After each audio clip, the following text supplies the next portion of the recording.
ಸಂತತೋ ಜಯಮುದೀರಯೇತು. ಬ್ರಹ್ಮನ ಸ್ತುತಿ ಆದಮೇಲೆ ಮತ್ತೆ ಮೊದಲಿನ ಹಾಗೇನೆ ಅಂದ್ರೆ 1 ವರ್ಷದ ಹಿಂದೆ ಯಾವ ರೀತಿಯಾದಂತಹ ಒಂದು ಸಂದರ್ಭ ಇತ್ತು, ಅದೇ ಸಂದರ್ಭವನ್ನ ಎಲ್ಲಾ ಗೋಪಾಲಕರು ಸಹ ಅನುಭವಿಸ್ತಾ ಇದ್ದಾರೆ ಅನ್ನೋದು ಬಹಳ ಗಮನಹರಿಸಬೇಕಾದಂತಹ ವಿಷಯ. ಬ್ರಹ್ಮ ಎಲ್ಲರನ್ನೂ ಸಹ ಅವರ ನಿದ್ರೆಯಿಂದ ಎಬ್ಸಿ ಕಳಿಸಿ ಆಗಿತ್ತು. ಆಮೇಲೆ ಇವನು ಅಲ್ಲಿಗೆ ಕರ್ಕೊಂಡು ಬಂದಾಗ ಆ ಬಾಲಕರೆಲ್ಲರೂ ಸಹ ಅಲ್ಲಿ ಕುಳಿತು ಹಾಗೆ ಮರಳು ದಿಣ್ಣೆ ಮೇಲೆ ಎಲ್ಲ ಮೊದಲು ಹೇಗಿತ್ತೋ 1 ವರ್ಷದಿಂದ ಹೇಗಿತ್ತು ಹಾಗೇ ಇದ್ದಾರೆ. 1 ವರ್ಷ ಕಳೆದು ಹೋಗಿದೆ ಎನ್ನುವಂತಹ ಅರಿವು ಯಾವ ಗೋಪಾಲಕರಿಗೂ ಇರಲಿಲ್ಲ. ಹಾಗಾಗಿ ಎಲ್ಲರನ್ನೂ ಸಹ ಅವನು ಮೋಹಗೊಳಿಸಿಬಿಟ್ಟಿದ್ದ. ಯಾಕೆ ಅಂದ್ರೆ ಇಡೀ ಜಗತ್ತೇ ಅವನ ಮಾಯೆಯಿಂದ ಮೋಹ, ಇದೇನು ದೊಡ್ಡ ವಿಷಯ ಅಲ್ಲ ಅಂತ ಶುಕರು ಹೇಳ್ತಾರೆ. ಕೃಷ್ಣನನ್ನ ನೋಡಿದ ತಕ್ಷಣ ಅವನದೇ ಕೈಯಲ್ಲಿ ಮೊಸರನ್ನ ಹಿಡ್ಕೊಂಡು ಹೋಗಿದ್ದಂತಹ ಅದೇ ದೃಶ್ಯದಲ್ಲಿ ಅವನು ಕಾಣ್ತಾನೆ. ಆಗ ಎಷ್ಟು ಬೇಗ ಬಂದ್ಬಿಟ್ಟೆ ಅಲ್ಲ ಬಾಬಾ, ನೀನಿಲ್ಲದೆ ನಾವು ಊಟನೇ ಮಾಡ್ಲಿಲ್ಲ, ಒಳ್ಳೇದಾಯ್ತು, ಒಟ್ಟಿಗೆ ಊಟ ಮಾಡೋಣ ಅಂತ ಹೇಳಿ ಅವನನ್ನ ಕರೆದು ಎಲ್ಲರೂ ಸಹ ಬಹಳ ಆನಂದದಿಂದ ಮಾಡಿದ್ರು. ಆಮೇಲೆ ಆದಿವಿರದ ಸರ್ಪವನ್ನ ತೋರಿಸ್ತಾ ಆತ ಗೋಕುಲಕ್ಕೆ ಹಿಂತಿರುಗಿದ. ಹೇಗೆ ಇದ್ದಾನೆ ಕೃಷ್ಣ, ನವಿಲಗರಿಯನ್ನ ಹಿಡಿದು ಮುಡ್ಕೊಂಡಿದ್ದಾನೆ, ತಲೆಯಲ್ಲಿ ಹೂಮಾಲೆಯನ್ನು ಧರಿಸಿದ್ದಾನೆ, ಕುತ್ತಿಗೆಯಲ್ಲಿ ದೇಹಕ್ಕೆಲ್ಲ ಗೈರಿಕ ಧಾತುಗಳ ಬಣ್ಣವನ್ನ ಹಚ್ಚಿಕೊಂಡಿದ್ದಾನೆ, ಕೋಲನ್ನ ಕಂಕಳಲ್ಲಿ ಹಿಡ್ಕೊಂಡು ಕೊಳಲು ಕೊಂಬುಗಳ ನಾದವನ್ನು ಮಾಡ್ತಾ ಎಲ್ಲ ಕರುಗಳನ್ನು ಸಹ ಕರಿತಾ ಅವನ ಮಾಡಿದಂತಹ ವಿಶೇಷವಾದಂತಹ ಮಹಿಮಾನ್ವಿತವಾದಂತಹ ಕಾರ್ಯವನ್ನ ಎಲ್ಲ ಗೋಪಾಲಕರು ಹೊಗಳ್ತಾ ಇದ್ದಾರೆ. ಹಾಗೆ ಎಲ್ಲರಿಂದ ಅನುಸರಿಸಿ ಹಿಂಬಾಲಿಸಿ ಬರ್ತಾ ಇರುವಂತಹ ಎಲ್ಲರೂ ಹಿಂಬಾಲಿಸಿ ಬರ್ತಾ ಇದ್ದಾರೆ. ಅವನು ಗೋಕುಲಕ್ಕೆ ಪ್ರವೇಶ ಮಾಡಿದ. ಅಲ್ಲಿರೋ ಗೋಪಿಯರಿಗೆಲ್ಲ ಆನಂದವನ್ನ ಉಂಟು ಮಾಡ್ತಾ ಬಂದ ತಕ್ಷಣ ಎಲ್ಲರೂ ಹೇಳ್ತಾರೆ, ಇವನು ಒಂದು ದೊಡ್ಡ ಹೆಬ್ಬಾವನ್ನೇ ಹೊತ್ಕೊಂಡು ಹಾಕ್ಬಿಟ್ಟು ನಮ್ಮನ್ನೆಲ್ಲ ರಕ್ಷಣೆ ಮಾಡಿದ. ಪರೀಕ್ಷಿತನಿಗೆ ಸ್ವಲ್ಪ ಆಶ್ಚರ್ಯವಾಗ್ಬಿಡುತ್ತೆ. ಎಲ್ಲರಿಗೂ ಸಹ ಕೃಷ್ಣನ ಬಗ್ಗೆ ಯಾಕೆ ಅಷ್ಟೆಲ್ಲ ಆನಂದ ಮತ್ತೆ ಪ್ರೇಮ? ಯಾಕೆ ತಮ್ಮ ಮಕ್ಕಳಿಗಿಂತ ಹೆಚ್ಚು ಪ್ರೀತಿ ಮಾಡ್ತಾ ಇದ್ರಲ್ಲ ಗೋಕುಲದ ಜನ, ಯಾಕೆ ಹೀಗೆ ಆಯ್ತು ಅದನ್ನ ಹೇಳಿ ಅಂತ. ಯಾಕೆಂದ್ರೆ ಎಲ್ಲರಿಗೂ ತಮ್ಮ ಮಕ್ಕಳು ಸಾನೆ ಪ್ರಿಯ ಲೋಕದಲ್ಲಿ. ಹಾಗಿರುವಾಗ ತಮ್ಮ ಮಕ್ಕಳಿಗಿಂತ ಹೆಚ್ಚು ಪ್ರೀತಿಯನ್ನ ಕೃಷ್ಣನಲ್ಲಿ ಮಾಡ್ತಾ ಇದ್ದಾರೆ ಅಂದ್ರೆ ಇದು ನಿಜವಾಗಿಯೂ ಸಹ ಆಶ್ಚರ್ಯಕರವಾದದ್ದೇ ಅಂತ ಹೇಳಿ, ಇದಕ್ಕೆ ಕಾರಣ ಏನು ಅಂತ ಕೇಳಿದಾಗ ಸುಖ ಮಹರ್ಷಿಗಳು ಅದ್ಭುತವಾದಂತಹ ವಿಷಯವನ್ನು ಹೇಳ್ತಾರೆ. ಎಲ್ಲ ಜೀವಿಗಳಿಗೂ ಸಹ ತಮ್ಮ ಆತ್ಮ ಎನ್ನುವುದು ಅತ್ಯಂತ ಪ್ರೀತಿ ಪಾತ್ರವಾದದ್ದು.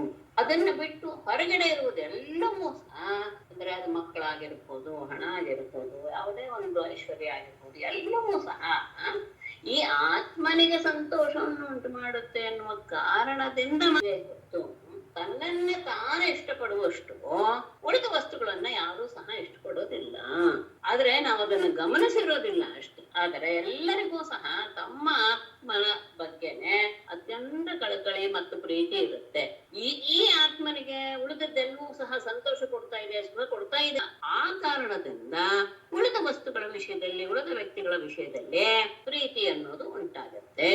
ಹಾಗಾಗಿ ನಾನು ಎನ್ನುವಂತಹ ಭಾವಕ್ಕೆ ಯಾವುದು ಆಶ್ರಯವಾಗಿದೆಯೋ, ಒಂದು ಮಾತು ಹೇಳ್ತಾರೆ, ಈ ದೇಹ ಹೋದ್ರೂ ಸಹ ಪ್ರತಿಯೊಬ್ಬರೂ ಸಹ ಏನಂತ ತಿಳ್ಕೊಳ್ತಾರೆ, ಎಲ್ಲ ಯಾರೇ ಮರಣ ಹೊಂದಿಲ್ಲ ಮನೆಯಲ್ಲಿ, ಯಾರ್ಯಾರೇ ಎಂಥವರೇ ಮರಣ ಹೊಂದ್ರಿ, ಪ್ರತಿಯೊಬ್ರು ಏನ್ ಅನ್ಕೊಳ್ತಾರೆ ಅಂದ್ರೆ ನಾನು ಯಾವಾಗ್ಲೂ ಇರ್ತೇನೆ. ಸಾಮಾನ್ಯವಾಗಿ ಇದು ಬರುವಂತದ್ದು. ಅಂದ್ರೆ ಅವ್ರು ಹೋದ್ರು ನಾನು ಇರ್ತೇನೆ, ಆ ಭಾವ ಸಾಮಾನ್ಯವಾಗಿರುತ್ತೆ. ಅದು ಸುಳ್ಳ ನಿಜವ ಅಂತ ಯೋಚನೆ ಮಾಡಿದಾಗ, ನಾನಿರ್ತೇನೆ ಅನ್ನುವಂತಹದ್ದು ದೇಹವನ್ನೇ ಇಟ್ಟುಕೊಂಡು ಹೇಳಿದ್ರೆ ಅದು ಸುಳ್ಳು, ಆದರೆ ಆತ್ಮವನ್ನೇ ಇಟ್ಟುಕೊಂಡು ಹೇಳಿದ್ರೆ ಅದು ನಿಜವೇ. ನಾನು ಎನ್ನುವುದು ಯಾವತ್ತೂ ಮರಣ ಹೊಂದದೇ ಇರುವಂತಹ ವಸ್ತುವೇ. ಹಾಗಾಗಿ ಆ ನಾನು ಎನ್ನುವಂತಹದ್ದಕ್ಕೆ ಆಧಾರವಾಗಿರುವಂಥದ್ದು ಈ ದೇಹ. ಹಾಗಾಗಿ ಆ ದೇಹದಲ್ಲಿ ಜನರಿಗೆ ಸಹಜವಾಗಿ ಪ್ರೀತಿ ಇರುತ್ತೆ. ನಾನು ಅಂತ ಹೇಳ್ಕೊಳಕ್ಕೆ ಇದಕ್ಕೆ ನಮ್ಗೆ ಮೂಲ ಕಾರಣ. ಹಾಗಾಗಿ ಅದರಲ್ಲಿ ಸಹಜವಾದಂತಹ ಪ್ರೀತಿ ಇರುತ್ತೆ. ಉಳಿದದ್ದೆಲ್ಲವೂ ಸಹ ಅದಕ್ಕೆ ಆಶ್ರಯವಾದ್ದರಿಂದ. ಮತ್ತೆ ದೇಹವನ್ನೇ ಆತ್ಮ ಅಂತ ತಿಳ್ಕೊಂಡ್ಬಿಡ್ತಾರಲ್ಲ ಮೂಢರು ಅಂತ ಅವರಿಗೂ ಸಹ ತಮ್ಮ ದೇಹ ಎಷ್ಟು ಪ್ರೀತಿಯೋ ಅಷ್ಟು ಪ್ರೀತಿ ದೇಹಕ್ಕೆ ಸಂಬಂಧಪಟ್ಟಂತಹ ವಸ್ತುಗಳ ವಿಷಯದಲ್ಲಿ ಇರುವುದಿಲ್ಲ. ಅಂದ್ರೆ ದೇಹದಲ್ಲಿಯೇ ಪ್ರೀತಿ ಇರುತ್ತೆ ಅಂತ ಹೇಳಕ್ ಹೊರಟ್ರೆ ಅದೂ ಸಹ ಅಲ್ಲ. ಅದು ನಿಜವಾಗಿಯೂ ಸಹ ಆತ್ಮದಲ್ಲಿ ಇರುವಂತಹ ತಂದುಕೊಳ್ಬೇಕು ಮನಸ್ಸಿಗೆ. ಯಾಕೆ ಅಂದ್ರೆ ದೇಹ ಇನ್ನೇನು ಜರ್ಜರಿತವಾಗಿದೆ, ಅದು ನಾಶವಾಗುತ್ತೆ ಅನ್ನೋದು ಗೊತ್ತಿದ್ದರೂ ಸಹ ನಾನು ಇರಬೇಕು ಎನ್ನುವಂತಹದ್ದು ಎಲ್ಲರಲ್ಲಿಯೂ ಸಹಜವಾಗಿ ಇರುವಂತಹದ್ದು ಕೊನೆಗಾಲದವರೆಗೂ. ಹಾಗಾಗಿ ಎಲ್ಲ ದೇಹಿಗಳಿಗೂ ಸಹ ತಮ್ಮ ಆತ್ಮ ಅನ್ನೋದು ಅತ್ಯಂತ ಪ್ರೀತಿ ಪಾತ್ರ. ಮತ್ತೆ ಹೊರಗಡೆ ಇರೋದು ಒಂದು ಮಾತಿದೆ ಕನ್ನಡದಲ್ಲಿ, ನಾನು ಉಂಟೋ 3 ಲೋಕ ಉಂಟು ಅಂತ. ನಾನಿದ್ರೆ ತಾನೆ ಈ 3 ಲೋಕಗಳು. ನಾನು ಎನ್ನುವಂತಹ ಶಬ್ದಕ್ಕೆ ಆಶ್ರಯವಾದಂತಹ ಈ ದೇಹ ಇದ್ದರೇನೆ ಈ 3 ಲೋಕಗಳು ಇದೆ. ಈ ನಾನು ಎನ್ನುವಂಥದ್ದನ್ನ ಆಶ್ರಯಿಸ್ಕೊಂಡಿದೆಯೇ ಹೊತ್ತು ಆ ನಾನು ಎನ್ನುವುದೇ ಇಲ್ಲದಿದ್ರೆ ಈ 3 ಲೋಕಕ್ಕೆ ಏನು ಬೆಲೆ? ಕನ್ನಡದಲ್ಲಿ ಅದೊಂದು ಒಳ್ಳೆಯ ಗಾದೆ ಇದೆ. ಹಾಗಾಗಿ ಎಲ್ಲ ಜೀವಾತ್ಮರಿಗೂ ಸಹ ಕೃಷ್ಣನೇ ಆತ್ಮ. ಆತ್ಮನ ಬಗ್ಗೆ ಸಹಜವಾಗಿ ಪ್ರೀತಿ ಇರೋದು ಅಂತ ಈಗ ಹೇಳಿ ಆಯ್ತಲ್ಲ. ಹಾಗಾಗಿ ತಮ್ಮ ಮಕ್ಕಳಿಗಿಂತ ತಮ್ಮ ಆತ್ಮ ಸ್ವರೂಪನಾದಂತಹ ಕೃಷ್ಣನ ಬಗ್ಗೆ ಎಲ್ಲರಿಗೂ ಸಹ ಏನಿದೆ, ಬಹಳ ಪ್ರೀತಿ ಇರುತ್ತೆ. ಅವನು ಜಗತ್ತಿನ ಹಿತಕ್ಕೋಸ್ಕರ ಮಾಯೆಯಿಂದ ದೇಹವನ್ನು ಧರಿಸಿ ಬಂದಿದ್ದಾನೆ, ಇದನ್ನ ನಿಜವಾಗಿ ತಿಳಿದುಕೋ ಅಂತ ಶುಕರು ಇವನಿಗೆ ಹೇಳ್ತಾ, ಪರೀಕ್ಷಿತನಿಗೆ ಹೇಳ್ತಾ, ಕೃಷ್ಣನೇ ಅಂದ್ರೆ ಪರಮಾತ್ಮನೇ ಎಲ್ಲ ಜಗತ್ತಿಗೂ ಕಾರಣ ಅಂತ ಯಾರು ತಿಳಿದುಕೊಂಡಿರ್ತಾರೋ ಅವರಿಗೆ ಈ ಜಗತ್ತು ಸಹ ಪರಮಾತ್ಮನ ರೂಪದಲ್ಲಿಯೇ ಕಾಣುತ್ತೆ. ಯಾಕೆಂದ್ರೆ ಆ ಇರೋದು ಒಂದೇ ವಸ್ತು ಎನ್ನುವ ಜ್ಞಾನ ಇದ್ದಾಗ ಎಲ್ಲ ಕಡೆಗೂ ಸಹ ಪರಮಾತ್ಮನ ಸ್ವರೂಪವೇ, ಅಂದ್ರೆ ಅದರ ಜ್ಞಾನ ಇದ್ದವರಿಗೆ ಎಲ್ಲ ಕಡೆಯೂ ಸಹ ಪರಮಾತ್ಮನ ಸ್ವರೂಪವೇ ಕಂಡು ಬರುತ್ತೆ. ಸಾಮಾನ್ಯವಾಗಿ ಕೆಲವರು ತುಂಬಾ ಅತ್ಯಂತ ಭಕ್ತರಾದವರು ಕೆಲವು ಸತಿ ಅಳೋದು, ಕೆಲವು ಸತಿ ನಗೋದು, ಅಂದ್ರೆ ಅವರ ಮನಸ್ಸಿನಲ್ಲಿ ಆ ರೀತಿಯಾದಂತಹ ಆ ಚಿತ್ರಣ ಕಾಣಿಸ್ತಾ ಇರುತ್ತೆ ಅಂತ ಅರ್ಥ. ಪರಮಾತ್ಮ ಅವರನ್ನ ನಗಿಸ್ತಾ ಇರ್ತಾನೆ, ಅದನ್ನು ನೋಡಿ ಅವರಿಗೆ ನಗು ಬರುತ್ತೆ. ಅವನ ಲೀಲೆಯನ್ನು ನೋಡಿದಾಗ ಬಹಳ ಆಶ್ಚರ್ಯವಾಗುತ್ತೆ. ಅಂದ್ರೆ ನಮಗೆ ಆತ ಅವರು ಹುಚ್ಚರು ಹಾಗೆ ಕಾಣಿಸಬಹುದು, ಆದರೆ ಅವರು ನಿಜವಾಗಿಯೂ ಸಹ ಪರಮಾತ್ಮನ ಲೀಲೆಯನ್ನ ತಮ್ಮಲ್ಲಿಯೇ ಆನಂದ ಪಡ್ತಾ ನೋಡ್ತಾ ಅವರು ಎಲ್ಲ ಭಾವಗಳನ್ನು ಸಹ ಹೊರಗಡೆ ಪ್ರಕಟಪಡಿಸ್ತಾರೆ. ಇದು ಪ್ರೀತಿಯ ಅಥವಾ ಪರಮಾತ್ಮನನ್ನ ಆರಾಧಿಸುವ ಭಕ್ತಿಯ ಪರಮಾತ್ಮ. ಎಲ್ಲ ವಸ್ತುಗಳು ಸಹ ಕೊನೆಯಲ್ಲಿ ಹೋಗಿ ನಿಂತ್ಕೊಳ್ಳೋದು ಯಾವುದೋ ಒಂದು ಕಾರಣದಲ್ಲಿ. ಅಂತಹ ಕಾರಣಕ್ಕೂ ಸಹ ಕಾರಣನಾದಂತಹ ಪರಮಾತ್ಮ. ಹಾಗಾಗಿ ಕೃಷ್ಣ ಇಲ್ಲದೆ ಇರುವಂತಹ ಇನ್ನೊಂದು ವಸ್ತು ಎನ್ನುವುದು ಇಲ್ಲವೇ ಇಲ್ಲ. ಪವಿತ್ರವಾದ ಕೀರ್ತನೆಗಾಗಿ ಅಂತಹ ಪರಮಾತ್ಮನ ಪಾದವೆಂಬ ನೌಕೆಯನ್ನ ಆಶ್ರಯಿಸುವಂತವರು ಮಹಾತ್ಮರು. ಹಾಗಾಗಿ ಅಂತಹ ಮಹಾತ್ಮರಿಗೆ ಈ ಸಂಸಾರ ಎನ್ನುವಂಥದ್ದು ದೊಡ್ಡ ಸಮುದ್ರವೇ ಆಗುವುದಾದರೂ ಸಹ ಅವರಿಗೆ ಅದು ಕರುವಿನ ಹೆಜ್ಜೆಯಷ್ಟೇ ದೊಡ್ಡದಾಗಿರುತ್ತೆ. ಅಂದ್ರೆ ಅಷ್ಟು ಸುಲಭವಾಗಿ ಬಿಡುತ್ತಾರೆ. ಮತ್ತೆ ಅವರ ಸ್ಥಾನ ಎನ್ನುವುದು ವೈಕುಂಠವೇ ಆಗಿರುತ್ತೆ. ಅವರಿಗೆ ಯಾವ ರೀತಿಯ ವಿಪತ್ತುಗಳು ಎನ್ನುವುದು ಸಹ ಬರೋದಕ್ಕೆ ಸಾಧ್ಯವೇ ಇಲ್ಲ. ಹೀಗೆ ಕೌಮಾರ ವಯಸ್ಸಿನಲ್ಲಿ ನಡೆದದ್ದನ್ನ ಪೊಂಗಂಡ ವಯಸ್ಸಿನಲ್ಲಿ ಹೇಳಿದ್ರು ಹೇಗೆ ಅಂತ ನೀನು ಪ್ರಶ್ನೆ ಮಾಡಿದ್ನಲ್ಲ, ನಾನು ನನಗೆ ತಿಳಿಸಿದ್ದೇನೆ ಅಂತ ಹೇಳಿ, ಹೀಗೆ ಅವರು ತಮ್ಮ ಆ ಬಾಲ್ಯವನ್ನೆಲ್ಲ ಈ ರೀತಿಯಾಗಿ ಕಳೆದ್ರು. ಆಟ ಆಡ್ತಾ ಎಲ್ಲೂ ಕಳೆದ್ರು. ಹೀಗೆ ಆಡಿದಂತಹ ವಿಷಯವನ್ನ ಯಾರು ಹೇಳ್ತಾರೋ ಅವರಿಗೂ, ಯಾಕೆಂದ್ರೆ ಬ್ರಹ್ಮನ ಸ್ತುತಿಯೇ ಇದರಲ್ಲಿ. ಅವನನ್ನ ಆ ರೀತಿಯಾಗಿ ನಾವು ಸಣ್ಣ ಪುಟ್ಟ ಹುಡುಗ ಕೈಯಲ್ಲಿ ಮೊಸರನ್ನ ಹಿಡ್ಕೊಂಡು ಓಡ್ತಾ ಇದ್ದಾನೆ, ಇದನ್ನ ಕರುಗಳನ್ನ ಕರೆಯಕ್ಕೆ ಹೋಗ್ತಾ ಇದ್ದಾನೆ, ಇದನ್ನೆಲ್ಲ ಊಹಿಸ್ಕೊಂಡು ಬಂದಾಗ ಆ ರೀತಿಯಾಗಿ ಎಲ್ಲರೂ ಸಹ ತಮ್ಮ ತಮ್ಮ ಕೆಲಸದಲ್ಲಿ ತೊಡ್ಕೊಂಡಿದ್ರು. ಮತ್ತೆ ಪ್ರತಿಯೊಬ್ಬನಲ್ಲಿಯೂ ಸಹ ಕೃಷ್ಣನ ರೂಪವನ್ನು ಬ್ರಹ್ಮ ನೋಡಿದ. ಇದನ್ನೆಲ್ಲ ಮನಸ್ಸಿಗೆ ತಂದ್ಕೊಂಡಾಗ, ಅಂದ್ರೆ ಲೇಲೆ ಹೇಗೆ ನಡೀತೋ ಅದನ್ನೆಲ್ಲ ಹೇಳಿದ್ದಾರೆ. ಪ್ರತಿಯೊಬ್ಬರಲ್ಲಿಯೂ ಸಹ ಕೃಷ್ಣನ ದರ್ಶನ ಆಯ್ತು. ಅಷ್ಟೇ ಅಲ್ಲ, ಪ್ರತಿಯೊಂದು ಕೃಷ್ಣನ ರೂಪದಲ್ಲಿರುವಂತಹ ವ್ಯಕ್ತಿಯನ್ನು ಸಹ ಎಲ್ಲರೂ ಸಹ, ಅಂದ್ರೆ ನನ್ನಿಂದ ಹಿಡಿದು ಎಲ್ಲರೂ ಪ್ರತಿಯೊಬ್ಬರು ಸಹ ಆರಾಧಿಸ್ತಾ ಇರೋದನ್ನು ಸಹ ಬ್ರಹ್ಮನೇ ನೋಡುದು. ಎಲ್ಲ ಹೇಳಿ ಆಮೇಲೆ ಸ್ಟಿಚಿಂಗ್ ಮಾಡಿದ್ದಿದೆಯಲ್ಲ, ಅದು ಅತ್ಯಂತ ಅಮೋಘವಾದದ್ದು. ಅದನ್ನ ನಾವು ಓದ್ತಾ ಇದ್ದ ಹಾಗೆ ಪುಣ್ಯ ಪ್ರಾಪ್ತಿ ಇದೆಲ್ಲೂ ಹೌದು, ಅದು ಆಮೇಲೆ ಇಟ್ಕೊಳ್ಳೋಣ. ಆದ್ರೆ ಮನಸ್ಸು ಒಂದು ರೀತಿಯಾದಂತಹ ಆನಂದ ಮತ್ತು ಆಶ್ಚರ್ಯದ ಅನುಭವವನ್ನು ಪಡೆಯೋದಿದೆಯಲ್ಲ, ಅದು ನಿಜವಾಗಿಯೂ ಸಹ ಸಾರ್ಥಕತೆಯ ಮುಂದೆ ತಂದಿಲ್ಲ. ಓಂ ನಮೋ ಭಗವತೆ ವಾಸುದೇವಾಯ.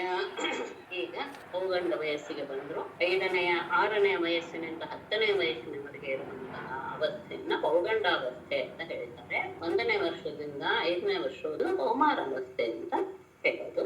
ಫಲಃ ಪ್ರವಿಶ್ಯ ಬಾಹುಭ್ಯಾಂ ತಾಲಾಂತಂ ಪರಿಕಂಪಯನ್ ಫಲಾ ನಿಪಾತಯಾಮಾಸ ಮತಂಗಜ ಇವೋಜಸಾ.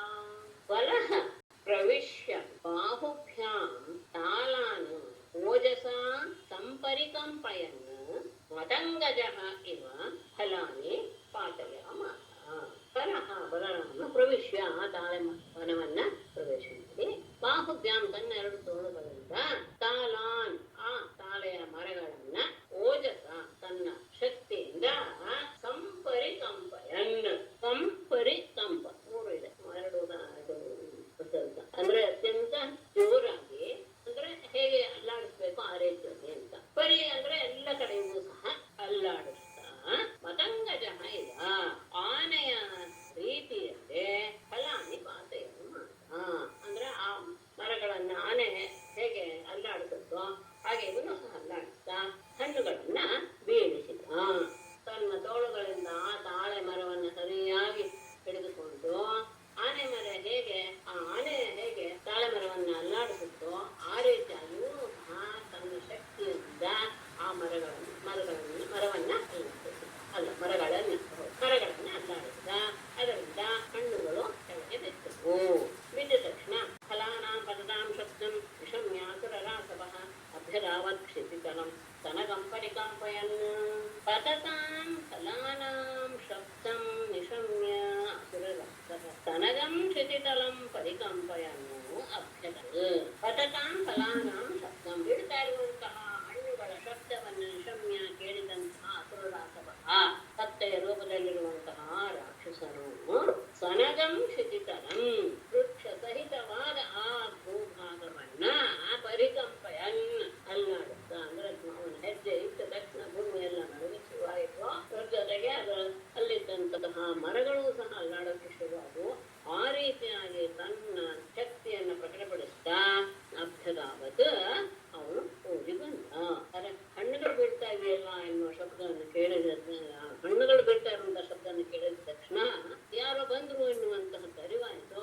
ಅವನು ತನ್ನ ಭಾರವಾದ ಹೆಜ್ಜೆಯನ್ನಿಟ್ಟು ಭೂಮಿಯನ್ನೆಲ್ಲ ನಡೆದುತ್ತಾ ಓಡಿ ಬಂದ.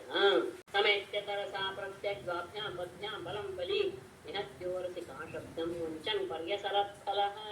ಬಲಿ ತರಸಾ ಸಮೇತ್ಯ ಪ್ರತ್ಯಗ್ಭ್ಯಾಂ ಪದ್ಭ್ಯಾಂ ಬಲಂ ಪುರಸಿ ನಿಹತ್ಯ ಫಲಃ ಕಾಶಬ್ದಂ ಮುಂಚನ್ ಪರ್ಯಸರತ್. ಬಲಿ ಅತ್ಯಂತ ಬಲಶಾಲಿಯಾದಂತಹ ಅವನು ತರಸ ಸಮೇತ್ಯ ರಭಸದಿಂದ ಓಡಿ ಬಂದು ಪ್ರತ್ಯಗ್ಭ್ಯಾಂ ಹಿಂದಿನ ಕಾಲಿನಿಂದ, ಹಿಂಗಾಲು ಪ್ರತ್ಯಗ್ಭ್ಯಾಂ ಪದ್ಭ್ಯಾಂ ಅಂತ ಇದೆ ಕಾಲು, ಅಂದ್ರೆ ಹಿಂದೆ ಇರುವಂತಹ 2 ಪದ್ಭ್ಯಾಂ ಕಾಲುಗಳಿನ ಬಲಂ ನಿಹತ್ಯ ಬಲರಾಮನನ್ನ ಉರಸಿ ನಿಹತ್ಯ ಅವನ ಎದೆಗೆ ಬಂದು ಫಲಃ ಆ ದುಷ್ಟನಾದವನು ಕಾಶಬ್ದಂ ಮುಂಚನ್ ಕೆಟ್ಟದಾಗಿ ಕಿತ್ತ, ಅಂದ್ರೆ ಕೆಟ್ಟದಾಗಿ ಅಂದ್ರೆ ಕಟ್ಟೆಯ ಒಂದು ಕೂಗ, ಆ ರೀತಿಯಾಗಿ ಕಿತ್ತ ಕಾಶಬ್ದಂ ಮುಂಚನ್ ಆ ರೀತಿಯಾಗಿ ಶಬ್ದವನ್ನು ಹೊರಡುತ್ತಾ ಪರ್ಯಸರತ್ ಅವನನ್ನ ಸುತ್ತಲೂ ಅವನನ್ನ ಆಕ್ರಮಿಸಿದ. ಅಂದ್ರೆ ಅವನು ಸುತ್ತಲೂ ಸುತ್ತ ತನ್ನ ಹಿಂಗಾಲಿನಿಂದ 2 ಕಾಲಿನಿಂದ ಅವನ ಎದೆಗೆ ಒತ್ತು ಅವನನ್ನ ಕೆಟ್ಟದಾಗಿ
ಪಕ್ಕದಲ್ಲಿರುವಂತಹ ಇನ್ನೊಂದು ಮರವನ್ನ ಅದು ಅಲ್ಲಾಡ ಸಚ ಅನ್ಯಂ ಆ ಮರ ಇನ್ನೊಂದು ಪಕ್ಕದಲ್ಲಿರುವಂತಹ ಇನ್ನೊಂದು ಮರವನ್ನಂತ ಸ್ವಾಪಿ ಚಾಪಣಂ ಅದು ಇನ್ನೊಂದು ಮರವನ್ನ ಅಂದ್ರೆ ಪಕ್ಕದಲ್ಲಿರುತ್ತಲ್ಲ ಆ ಒಂದು ಮುರಿತು ಅಂತ ಹೇಳಿದ ತಕ್ಷಣ ಅದು ಪಕ್ಕದ ಮರದ ಮೇಲೆ ಬಿತ್ತು, ಆ ಮರ ಮುರಿದು ಇನ್ನೊಂದು ಮರವನ್ನು ಬೀಳುತ್ತು. ಹೀಗೆ ದೊಡ್ಡ ಆಕಾರವುಳ್ಳಂತಹ ತಾಳೆಯ ಮರಕ್ಕೆ ಆ ದೇಹ ಬಡಿದಾಗ ಆ ಮಹಾವೃಕ್ಷ ಅಲ್ಲಾಡ್ತಾ ಮುರಿದು ತನ್ನ ಪಕ್ಕದಲ್ಲಿರುವಂತಹ ಇನ್ನೊಂದು ಮರವನ್ನ ಮುರಿಸ್ತು ಆಮೇಲೆ ಅದು ಇನ್ನೊಂದು ಮರವನ್ನ ಮುರಿತಾ ಹೀಗೆ ಒಂದನ್ನು ಮುರಿತಾ ಉಂಟು.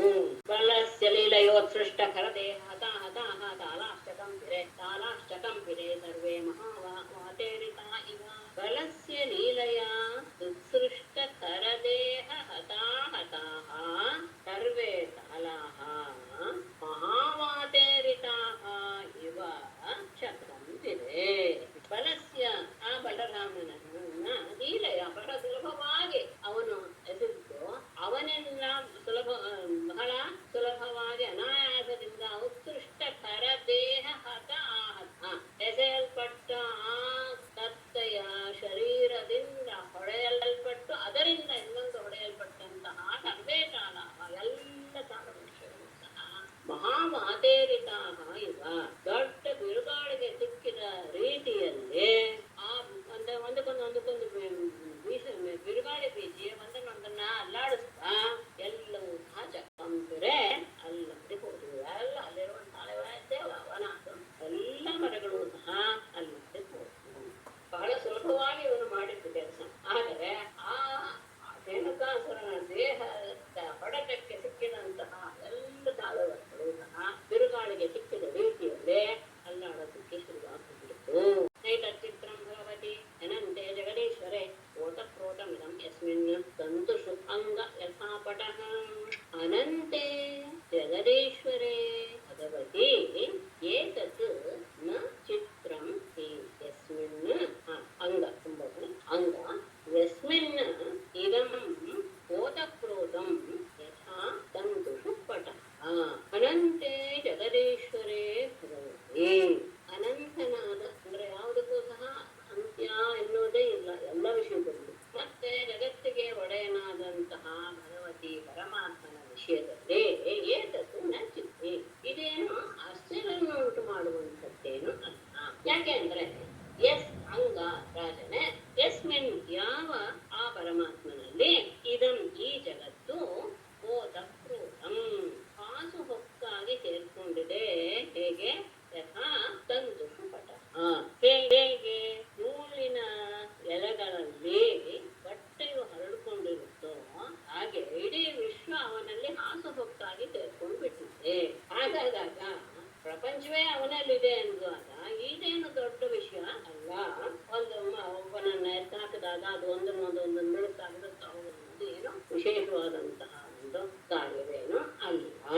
ಓತಪ್ರೋತು ಆಗಿದೆ ಅಂದ್ರೆ ಈ ವಿಶ್ವ ಎನ್ನುವುದು ಮೇಲ್ಭಾಗದಲ್ಲಿ ಅಂದ್ರೆ ಇದರಲ್ಲಿ ಬಟ್ಟೆಯಲ್ಲಿ ಗಮನಿಸಬೇಕು. ನೂಲುಗಳು ಹೇಗೆ ಸೇರ್ಕೊಂಡಿರುತ್ತೆ, ಉದ್ದಕ್ಕೆ ಅಡ್ಡಡ್ಡಕ್ಕೆ ಇರುತ್ತೆ. ಅದು ಒಂದ್ರೊಳಗೊಂದು ಹೇಗೆ ಸೇರ್ಕೊಂಡಿರುತ್ತೋ ಹಾಗೆ ಈ ಪರಮಾತ್ಮ ಈ ಜಗತ್ತು ಎನ್ನುವುದು ಹಾಗೆ ಸೇರ್ಕೊಂಡು ಬಿಟ್ಟಿದೆ. ಹಾಗಿರುವಾಗ ಅವನಿಗೆ ಇದೇನು ದೊಡ್ಡ ಕಷ್ಟವಾದ ಕೆಲಸವೇನು ಅಲ್ಲ. ತದಾ ಕೃಷ್ಣಂಚ ರಾಮಂಚ ಜ್ಞಾತಯೋದೇನ ಕಸ್ಯೇ ಪೃಷ್ಟಾರೋ ಅಭ್ಯದ್ರವನ್ ಸರ್ವೇ ಸಮೃದ್ಧಾ ಹತವಾಂಧವಾಃ. ಏನ ಕಸ್ಯ ಯೇ ಜ್ಞಾತಯಃ ಸರ್ವೇ ಪ್ರೋಷ್ಟಾರಃ ತತಃ ಸಮೃದ್ಧಾಃ ಹತವಾಂಧವಾಃ ಕೃಷ್ಣಂಚ ರಾಮಂಚ ಅಭ್ಯದ್ರವನ್. ಇದಾದ ತಕ್ಷಣ ಒಬ್ಬ ದಾನಕಾಸರನ ಕೊಂದ ಅಂತ ಗೊತ್ತಾದ ತಕ್ಷಣ ಉಳಿದರೆಲ್ಲರೂ ಓಡಿ ಬಂದು ಇವರಿಬ್ಬರನ್ನ ಆಕ್ರಮಿಸಿ ಮಾಡಿ ಧೇನುಕಸ್ಯ ಯೇ ಜ್ಞಾತಯ ಧೇನುಕನ ಯಾವ ಬಂಧುಗಳಿದ್ದಾರೋ ಅವರೆಲ್ಲರೂ ಸರ್ವೇ ಪ್ರೋಷ್ಟಾರಃ ಎಲ್ಲರೂ ಕತ್ತೆರೂಪದಲ್ಲೇ ಇದ್ದಾರೆ. ಎಲ್ಲ ಕತ್ತೆಗಳು ಸಮೃದ್ಧ ಹತಪಾಂಡವಾಹ ತಮ್ಮ ಬಂಧುಗಳನ್ನೆಲ್ಲ ಕಳೆದುಕೊಂಡು ತನ್ನ ಬಂಧುವಾದಂತಹ ಧೇನುಕಾಸನ್ನು ಕಳೆದುಕೊಂಡಿದ್ದೀವಿ ಎನ್ನುವ ಭಾವದಿಂದ ತತಃ ಬಳಿಕ ಕೃಷ್ಣಂಚ ರಾಮಂಚ ಕೃಷ್ಣನನ್ನು ಮತ್ತು ಬಲರಾಮನನ್ನು ಭದ್ರವನ ಆಕ್ರಮಿಸಿದರು. ತಮ್ಮ ಬಂಧುವಾದ ಧೇನುಕಾಸುರ ತತ್ವ ಎನ್ನುವಂತಹ ವಿಷಯ ಗೊತ್ತಾದ ತಕ್ಷಣ ಎಲ್ಲರೂ ಸಹ ಕತ್ತೆಯ ವೇಷದಿಂದ ಇರುವಂತಹ ಎಲ್ಲ ರಾಕ್ಷಸರು ಬಂದು ಕೃಷ್ಣನನ್ನ ಬಲರಾಮನನ್ನ ಆಕ್ರಮಿಸಿದರು. ಸಂಸ್ಥಾನಾವರ ಕೃಷ್ಣ ರಾಮಶ್ಚಂದ್ರಪದೀಲಯ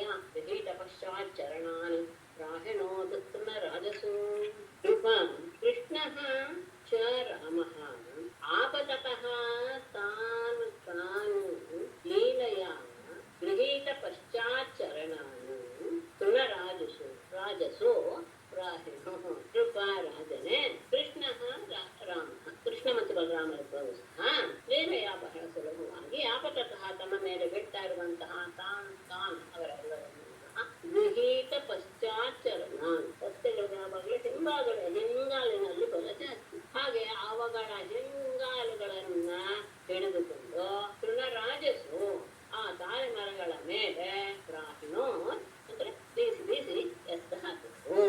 ಹೀಗೆ ಒಬ್ರೊಬ್ರು ಹಾಗೆ ತಮ್ಮ ಮೇಲೆ ಬರ್ತಾ ಇರೋರನ್ನ ಎಲ್ಲರನ್ನೂ ಅವರ ಹಿಂಗಾಲುಗಳು ಬಲರಾಮ ಮತ್ತು ಕೃಷ್ಣ ಇಬ್ಬರು ಬಹಳ ಸುಲಭವಾಗಿ ಅವರನ್ನ ಎತ್ತೆತ್ತೆ ತಾಳೆ ಮರಗಳ ಮೇಲೆ ಎಸೆತಾ ಇದ್ರು. ಫಲ ಪ್ರಕರ ಸಂಕೀರ್ಣಂ ದೈತ್ಯದೇಹೈ ಗತಾಸುಭಿಃ ರರಾಜಭೂಃ ತತಾಲಾಗ್ರೈಃ ಘನೈರಿವ ತಮಸ್ತನಂ.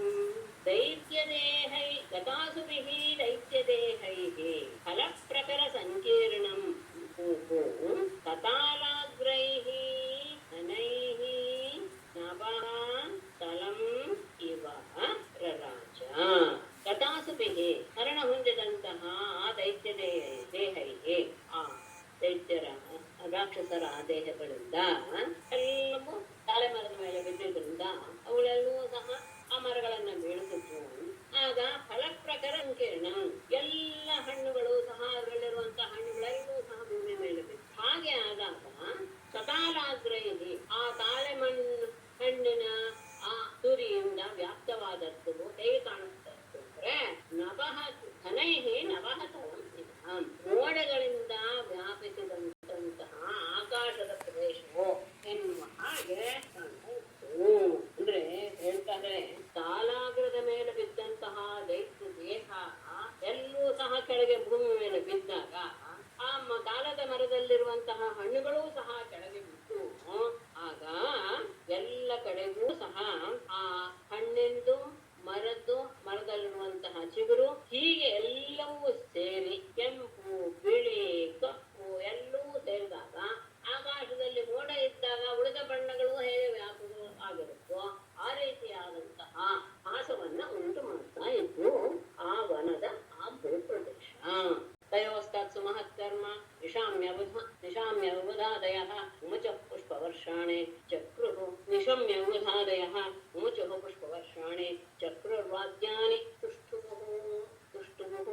ತಯೋಃ ತತ್ ಸುಮಹತ್ಕರ್ಮ ವಿಬುಧಾದಯಃ ನಿಶಮ್ಯ ಪುಷ್ಪವರ್ಷಾಣಿ ಉಮಚುಃ ವಾದ್ಯಾನಿ ಚಕ್ರುಃ ತುಷ್ಟುಃ. ತಯೋಃ ಅವರಿಬ್ಬರ ತತ್ ಸುಮಹತ್ಕರ್ಮ ಅಂತಹ ಅಸಾಧ್ಯವಾದಂತಹ ಅದ್ಭುತವಾದಂತಹ ಕೆಲಸಗಳನ್ನು ವಿಬುಧಾದಯ ದೇವತೆಗಳೆಲ್ಲರೂ ಸಹ ನಿಶಮ್ಯ ನೋಡಿ ಪುಷ್ಪವರ್ಷಾಣಿ ಉಮಚುಃ ಭೂಮಳಗರನ್ನು ಕರೆದ್ರು ವಾದ್ಯಾನಿ ಚಕ್ರುಃ ಅಂದ್ರೆ ಅವರವರ ವಾದ್ಯ ವಿಶೇಷಗಳು ಗೀತ ನೃತ್ಯಾದಿಗಳನ್ನೆಲ್ಲ ತೋರಿಸಿದ್ರು. ಅಷ್ಟೇ ಅಲ್ಲ ತುಷ್ಟುವು ಅವರನ್ನಿಬ್ಬರನ್ನು ಸಹ ಸ್ತುತಿಸಿದರು. ಇಂತಹ ಆ ಪರಮ ಸಾಧ್ಯವಾದಂತಹ ಇವರೊಬ್ಬರು ಮಾಡಿದ್ದನ್ನು ನೋಡಿದಾಗ ದೇವತೆಗಳಿಗೆ ಎಲ್ಲರಿಗೂ ಆನಂದವಾಗಿ ಅವರ ಮೇಲೆ ಪ್ರಶಸ್ತಿಯನ್ನ ಸುರಿಸಿದರು. ವಾದ್ಯಗಳನ್ನ ಗೀತಗಳನ್ನ ನುಡಿಸ್ತಾ ಅವರನ್ನ ಸ್ತುತಿಸ್ತಾ ಆನಂದ ಪಟ್ಟರು. ಅಥ ತಾಲ ಫಲಾನ್ಯಾರಣ್ಯ ಮನುಷ್ಯಾವರಸಾಧ್ವಸಾಹ ತೃಣಂಚ ಪಶವಶ್ಚೇರುಃ ಹತಧೇನುಕ ಕಾನನೆ. ಅಥ ಹತಧೇನುಕ ಕಾನನೆ ಮನುಷ್ಯಾಃ ಗತ ಸಾಧ್ವಸಾಹ ತಾಲಫಲಾನಿ ಆದನ್ನ ಪಶವಃ ಚ ತೃಣಂ ಚೇರುಃ. ಅಥ ಬಳಿಕ ಹತಧೇನುಕ ಕಾನನೆ ಧೇನುಕಾಸುರನು ಆ ಕಾಡಿನಲ್ಲಿ ಇದ್ದಂತಹ ಪೀಡೆಯೋ ಅಥವಾ ತೊಂದರೆಯೋ ಕಳೆಯಲಾಗಿ ಅಂದ್ರೆ ಅವನಿಂದ ಆ ಕಾಡು ರಹಿತವಾಗಲಾಗಿ ಅಂದ್ರೆ ಅವನ ಹೆದರಿಕೆ ಇಲ್ಲದೆ ಇರುವ ಮನುಷ್ಯರೆಲ್ಲರೂ ಸಹ ಗತಸಾಧ್ವ ಸಹ ಯಾವ ಹೆದರಿಕೆ ಇಲ್ಲದವರಾಗೆ ತಾಲಫಲಾನಿ ಅಲ್ಲಿಯ ಮಧುರವಾದಂತಹ ತಾಳೆಯ ಹಣ್ಣುಗಳನ್ನು ಅದನ್ನ ತಿನ್ನಕ್ಕೆ ಶುರು ಮಾಡಿದ್ರು. ಪಶವಃ ಚ ಪಶುಗಳು ಸಹ ತೃಣಂ ಚೇರು ಅಲ್ಲಿ ಅತ್ಯಂತ ಉತ್ತಮವಾಗಿ ಬೆಳೆದಂತಹ ಹುಲ್ಲುಗಳನ್ನ ಮೇಯಕ್ಕೆ ಇಲ್ಲಿವರೆಗೂ ಯಾರಿಗೂ ಅಲ್ಲಿ ಹೋಗಕ್ಕಾಗಿರಲಿಲ್ಲ. ಯಾವಾಗ ಆ ಧೇನುಕಾಸುರನ ಮರಣವಾಯಿತು ಆಗ ಜನರೆಲ್ಲರೂ ಸಹ ನಿರ್ಭಯದಿಂದ ವನದಲ್ಲಿರುವಂತಹ ತಾಳೆ ಹಣ್ಣುಗಳನ್ನು ತಿಂದ್ರು. ದನಕರುಗಳು ಸಹ ಹುಲ್ಲನ್ನ ಮೇಯೋದಕ್ಕೆ ಶುರು ಮಾಡಿದ್ರು. ಕೃಷ್ಣ ಕಮಲಪತ್ರಾಕ್ಷ ಪುಣ್ಯಶ್ರವಣ ಕೀರ್ತನ ಶ್ರೇಯಮಾನಃ ಅನುಗೈಃ ಗೋಪೈಃ ಸಾಕ್ರಜೌರಜಮಾವ್ರಜತ್. ಕಮಲಪತ್ರಾಕ್ಷ ಪುಣ್ಯಶ್ರವಣ ಕೀರ್ತನ ಕೃಷ್ಣ ಅನುಗೈಃ ಗೋಪೈಃ ಶ್ರೂಯಮಾನಃ ಸಾಕ್ರಜಃ ವ್ರಜಂ ಆವ್ರಜತ್. ಕಮಲಪತ್ರಾಕ್ಷ ಕಮಲದ ಹಾಗೆ ಕಮಲ ಕಮಲದ ದಳದ ಹಾಗಿರುವಂತಹ ಕಣ್ಣುಗಳ ಪುಣ್ಯ ಶ್ರವಣ ಕೀರ್ತನ. ಯಾರ ಚರಿತ್ರೆಯು ಕೇಳೋದಿಕ್ಕೂ ಹೊಗಳೋದಿಕ್ಕೂ ಸಹ ಬಹಳ ಪವಿತ್ರವಾಗಿದೆಯೋ ಅಂತಹ ಕೃಷ್ಣನು ಅನುಗೈಹಿ ಗೋಪೈಹಿ ತನ್ನ ಜೊತೆಯಲ್ಲಿರುವಂತಹ ಗೋಪಾಲಕರಿಂದ ದಾಸೋಯಮಾನ ಹೊಗಳಲ್ಪಟ್ಟವನಾಗಿ ಸಾಗ್ರಜಃ ಅಣ್ಣನೊಡನೆ ವ್ರಜಂ ಆಗಬಹುದು ಗೋಕುಲಕ್ಕೆ ಆಗಮಿಸಿದರು. ಇಷ್ಟೆಲ್ಲ ಆಯಿತು. ಒಂದು ದಿನ ರೇಣುಕಾಸುರನ ಮರಣವಾಯಿತು. ಎಲ್ಲರೂ ಸಹ ಆ ಕೃಷ್ಣ ಮತ್ತು ರಾಮರ ಆ ಪರಾಕ್ರಮವನ್ನು ಹೇಳ್ತಾ ಹೇಳ್ತಾ ಎಲ್ಲರೂ ತಮ್ಮ ವಾಸಸ್ಥಾನಕ್ಕೆ ಹಿಂತಿರುಗಿದರು. ತಂಗೋರಜಶ್ಚುರಿತ ಕುಂತಲಬದ್ಧ ಬರ್ಹ ವನ್ಯ ಪ್ರಸೂನ ರುಚಿರೇ ಕ್ಷಣಚಾರು ಹಾಸಂ ವೇಣುಂ ಪುಣಂತಮನುಗೈರನು ಗೀತ ಕೀರ್ತಿಂ ಗೋಪ್ಯೋದಿವೃಕ್ಷಿತ ದೃಶಃ ಅಭ್ಯಗಮನ್ ಸಮೇತಾಃ. ಗೋರಜಶ್ಚುರಿತ ಕುಂತಲಬದ್ಧ ಬರ್ಹ ವನ್ಯ ಪ್ರಸೂನ ರುಚಿರೇ ಕ್ಷಣಚಾರು ಹಾಸಂ ವೇಣುಂ ಪುಣಂತಂ ಅನುಗೈಹಿ ಅನುಗೀತ ಕೀರ್ತಿಂ ತಂ ದಿದೃಕ್ಷಿತ ದೃಶಃ ಗೋಪ್ಯಃ ಸಮೇತಾಃ ಅಭ್ಯಗಮನ್. ಗೋರಜಶ್ಚುರಿತ ಕುಂತಲ ಬದ್ಧ ಬರ್ಹ ವನ್ಯ ಪ್ರಸೂನ ರುಚಿರ ಈಕ್ಷಣ ಚಾರು. ಗೋರಜ ಅಂದ್ರೆ ಗೋವಿನ ಆಪಾದಧೂಳಿಯಿಂದ ಚುರಿತ ವ್ಯಾಪ್ತವಾದ ಕುಂತಲ ಅಂದ್ರೆ ಕೂದಲು, ಬದ್ಧ ಬರ್ಹ ಅಂತಹ ಅಂದ್ರೆ ಗೋವಿನ ಆಪಾದದ ಧೂಳಿಯನ್ನು ಸಹ ಕೂದಲ ಮೇಲೆ ಹರಡಿದೆ. ಕೂದಲಿನಲ್ಲಿ ನವಿಲುಗರಿಯನ್ನು ತಿಳಿಸ್ಕೊಂಡಿದ್ದಾನೆ. ವನ್ಯ ಪ್ರಸೂನ ಆ ಕಾಡಿನಲ್ಲಿರುವಂತಹ ಹೂವನ್ನ ಧರಿಸಿರುವಂತಹ ಮುಡ್ಕೊಂಡಿರುವಂತಹ ವನ್ಯದ ಕುಸುಮಗಳನ್ನು ಮುಡಿದಿರುವಂತಹ ಅದರಿಂದ ರುಚಿರೇಕ್ಷಣ ಅತ್ಯಂತ ಸುಂದರವಾದಂತಹ ಕಡೆಗಣ್ಣಿನ ನೋಟ ಮತ್ತು ಚಾರುಹಾಸಂ ಮೃದು ಮಧುರವಾದಂತಹ ಮಂದಸ್ಮಿತವನ್ನ ಪ್ರಕಟಪಡಿಸ್ತಾ ಇರುವ ವೇಣು ಪಣಂತಂ ಕೊಳಲನ್ನು ನುಡಿಸುತ್ತಿರುವ ಅನುಗೈಹಿ ತನ್ನ ಜೊತೆಗಾರರಿಂದ ಅನುಗೀತ ಕೀರ್ತಿಂ ಹೇಳಲ್ಪಟ್ಟಂತಹ ಅವನ ಎಲ್ಲ ರೀತಿಯ ಮಹಿಮೆಯುಳ್ಳಂತಹ ತಂ ಆ ಕೃಷ್ಣನನ್ನು ವಿದೃಕ್ಷಿತ ದೃಶಃ ನೋಡಬೇಕು ಕೃಷ್ಣನನ್ನ ಎನ್ನುವಂತಹ ಆಸೆಯುಂತಹ ಗೋಪ್ಯಃ ಗೋಪಿಕೆಯರು ಸಮೇತಾಃ ಎಲ್ಲರೂ ಒಟ್ಟಿಗೆ ಅವನನ್ನು ಅಭ್ಯಗಮನ ಎದುರುಗೊಂಡರು. ಗೋಕುಲಕ್ಕೆ ಬಂದ ತಕ್ಷಣ ಅವನನ್ನು ನೋಡಿ ಯಾವಾಗ ನೋಡ್ತೀವೋ ಎನ್ನುವಂತಹ ಭಾವ ಇತ್ತು ಆ ಗೋಪಿಯರಿಗೆಲ್ಲ. ಈ ರೀತಿಯಾದಂತಹ ಗೋವಿನ ಧೂಳಿಯಿಂದ ವ್ಯಾಪ್ತವಾದಂತಹ ಪುರು ಅಲ್ಲಿ ಸಿಕ್ಕಿಸಿರುವಂತಹ ನವಲಿನಗೆರೆ ಕಾಡಿನಲ್ಲಿ ಬಿಟ್ಟಂತಹ ಹೂವನ್ನ ಅಲಂಕರಿಸಿಕೊಂಡಿದ್ದಾನೆ. ಅತ್ಯಂತ ಸುಂದರವಾದಂತಹ ಕಡೆಗಣ್ಣಿನ ನೋಟ ಮತ್ತು ಮೃದುವಾದಂತಹ ಮಂದಹಾಸ. ಈ ರೀತಿಯಾಗಿ ಇರುವಂತಹ ಸುಂದರನಾದ ಕೃಷ್ಣ ಕೊಳಲನ್ನು ಊತ ಬರ್ತಾ ಇದ್ದಾನೆ. ಅವನ ಹಿಂಬಾಲಕರೆಲ್ಲರೂ ಸಹ ಅವನು ಮಾಡಿದಂತಹ ಕಾರ್ಯಗಳನ್ನೆಲ್ಲ ಹೊಡುತ್ತಾ ಬರ್ತಾ ಇದ್ದಾರೆ. ಅಂತಹ ಕೃಷ್ಣನನ್ನ ಬಹಳ ಹೊತ್ತಿನಿಂದ ನೋಡ್ಬೇಕು ಎನ್ನುವಂತಹ ಆಸೆಯನ್ನು ಹೊಂದಿದಂತಹ ಗೋಪಿಕೆಯರು ಎಲ್ಲರೂ ಒಟ್ಟಾಗಿ ಬಂದು ಅವನನ್ನು ಪಿತ್ವಾ ಮುಕುಂದ ಮುಖ ಸಾರಗಮಕ್ಷಿವೃಂಗೈಃ ತಾಪಂ ಜಪುರ್ವಿರಹಜಂ ರಜಯೋಷಿತೋ ಅನ್ಯೇ ತತ್ಸತ್ಕೃತಿಂ ಸಮಧಿಗಮ್ಯ ವಿವೇಶಗೋಷ್ಠಂ ಸೌವ್ರೀಡ ಹಾಸ ವಿನಯಂ ಯರಪಾಂಗಮೋಕ್ಷಂ. ಮುಕುಂದ ಮುಖ ಸಾರಥಂ ಅಕ್ಷಿಭೃಂಗೈಃ ಪಿತ್ವಾ ಅನ್ಯೇ ವಿರಹಜಂ ತಾಪಂ ಪ್ರಜಯೋಷಿತಃ ಜಹುಃ ಯತ್ ಅಪಾಂಗಮೋಕ್ಷಂ ಸವ್ರೀಡ ಹಾಸ ವಿನಯಂ ತತ್ ಸತ್ಕೃತಿಂ ಸಮಧಿಗಮ್ಯ ಗೋಷ್ಠಂ ನಿವೇಶ.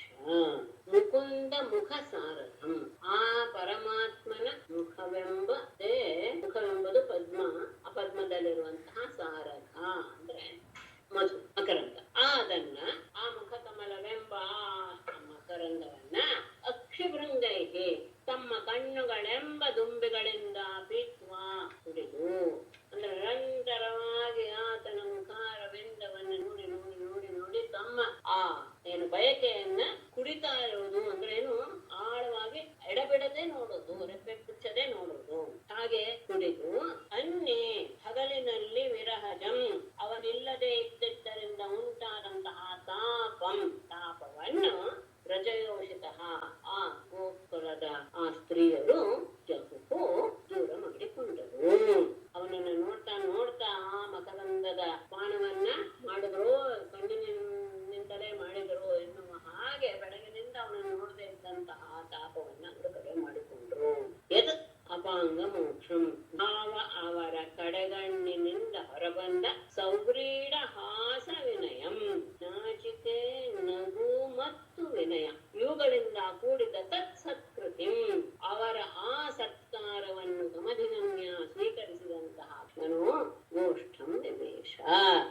ಬ್ರಜವನ್ನ ಪ್ರವೇಶ ಮಾಡಿದ.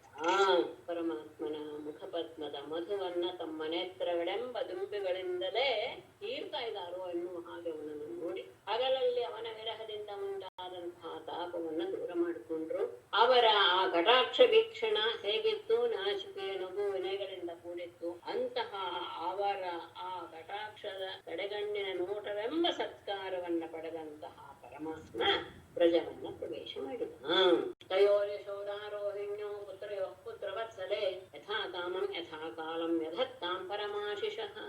ಯಶಾಧಾರೋಹಿಣ್ಯೋ ಪುತ್ರವತ್ಸಲೆ ಅಥವಾ ಪುತ್ರವತ್ಸಲೆ ಯಶಾಧಾರೋಹಿಣ್ಯೋ ತಯೋಃ ಪುತ್ರಯೋಃ ಯಥಾ ಕಾಮಂ ಯಥಾ ಕಾಲಂ ಪರಮಾಶಿಷಃ ಯಧತ್ತಾಂ.